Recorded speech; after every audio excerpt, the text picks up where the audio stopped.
pays à bon port. Mais professeur man leen moo ma jaaxal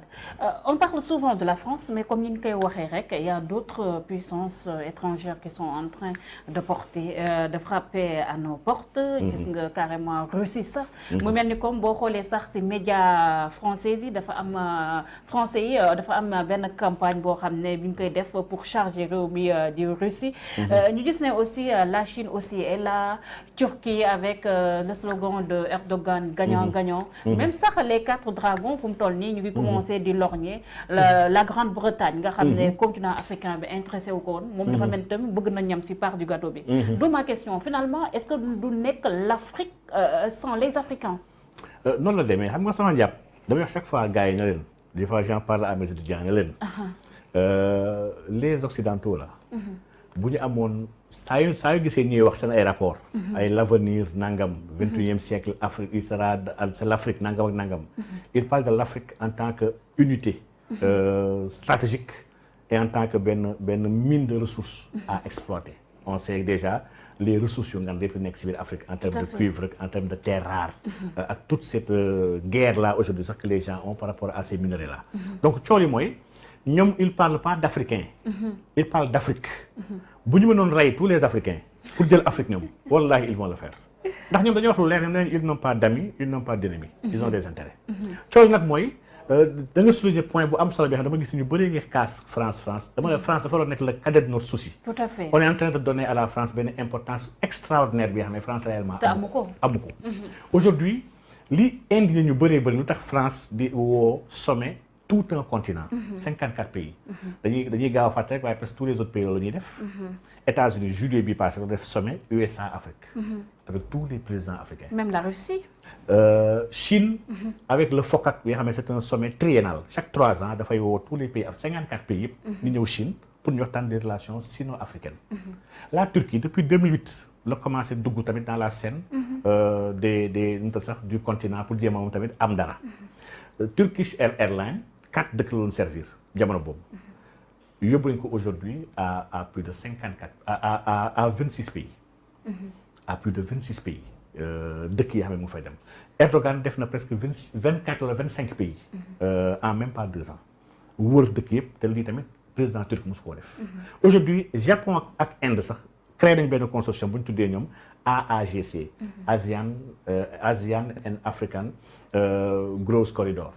Donc pour dire que ñoom gis nañu les routes de la soie bu Chine bëgg a waaj a def te ñu bëgg ut tamit un corridor pour mën a régler ñoom ñaar avec ñu bëri ci ay pays africains comment traiter ak ñoom parce que ñii c'est un partenaire privilégié dañu am xaalis foofu. Donc aujourd'hui on sait que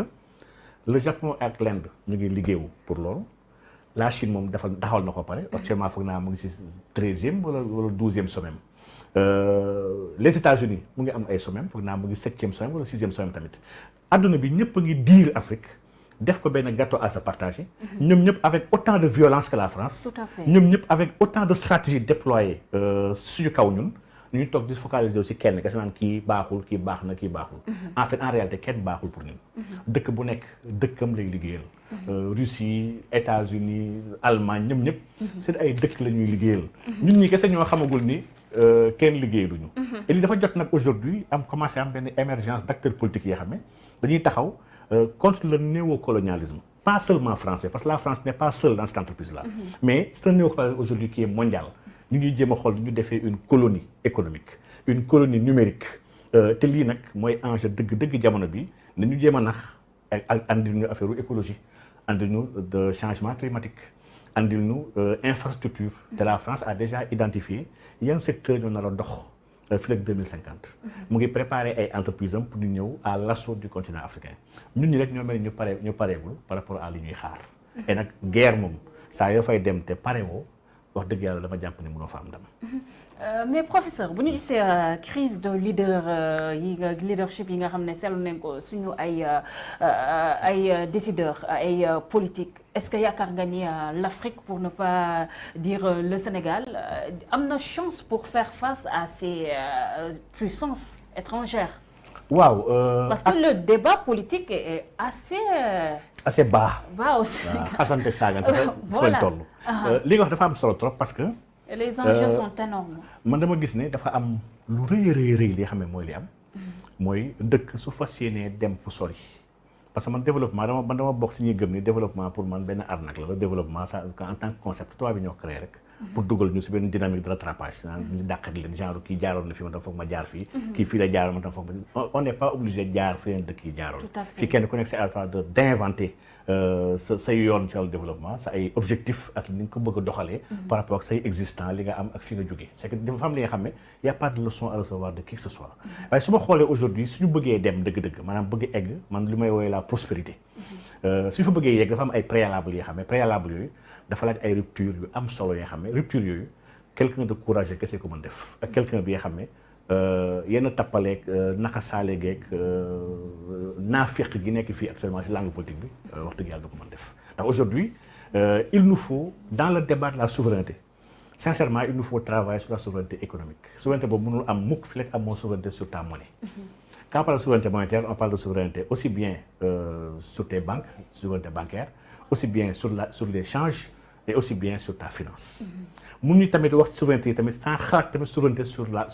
le numérique maanaam la souveraineté numérique aujourd'hui mooy li xew aujourd'hui dans cette guerre aujourd'hui bu ñuy dund ci àdduna bi yëpp muy une guerre de données donc aujourd'hui lii yëpp pour mën ko def laaj na ay rupture yu sérieuses yi nga xam ne rupture yooyu képp ku ko def dina am ay guerre yu ngand yu gars yi teg sa kaw ci wàllu économie ak ci wàllu sanction maanaam am na ay daan la nar a teg ak ay fitna yu nar a créer dëkk yoo xam ne il faut nga préparer bu baax a baax sa waa dëkk pour nga mën a àndandoo dékku loolu pour mën a dem ci kanam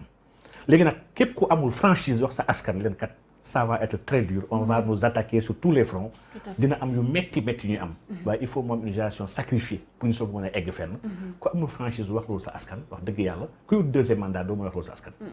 ñaareel ba problème yooyu yëpp muy wàllu économie monnaie finance ak yëpp ba tey si mën nañu ko teg côté ba parce que lii facilement faisable lii mën nañu ko def en moins de 10 ans man waxu développement pour man moins de 10 ans la waru ko ëpp bu ko ëppee mooy nous sommes dans ci débat la nekk ci waxtaan mais li gën a am solo mooy defar ay citoyens construire une nation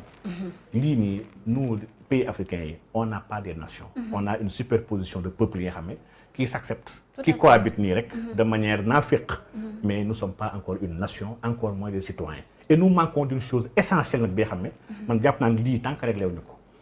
dëkk yi mënul bouger fenn su fi defoon ay milliards et milliards du avancer mooy discipline mooy yar une éducation tout à fait te lii nag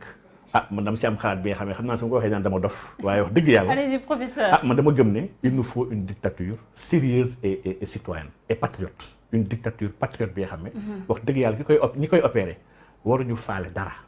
waruñu gëm kenn waruñu topp kenn ñuy woowee ay kilifa diine du ñu faale loolu yëpp absolument rien il faut ñu teg dëgg bi dëggantaan ci dëgg commencé ko seen bopp commencé ko seen ay ñoñ commencé ko waa dëkk bi yëpp xañ seen bopp xañ tout le monde ñëpp koy nangu ba pare mu am bañati am ay kumba am ndey kumba amul ndey il faut ñu rompre avec tout cela est-ce que kon duñu revenir at si philosophie ceddo bi aussi professeur philosophie ceddo bi man dama jàpp waruñu koon sax bàyyi mu dem ba si revenir ndax philosophie ceddo bi lépp bonu ci dans tout système culturel dafa am des choses essentielles et di nga ceddo bi moo gën fii gars yu bëri ces faux musulmans yu bëri yu ma gis si dëkk bi ceddo yi ñoo gën tout à fait ndax ceddo yi au moins duñu fen ceddo yi dañoo am jom dañoo amoon ngor ceddo yi dafa am beaucoup de choses yoo xam ne question de principe la maanaam principe dafa am solo ci mbindeef ndax nit su amul principe moom bàyyi may ñoo yem donc dama gis ni même dans l'héritage culturel que nous avons reçu effectivement am na si yenn yoo xam ne c'est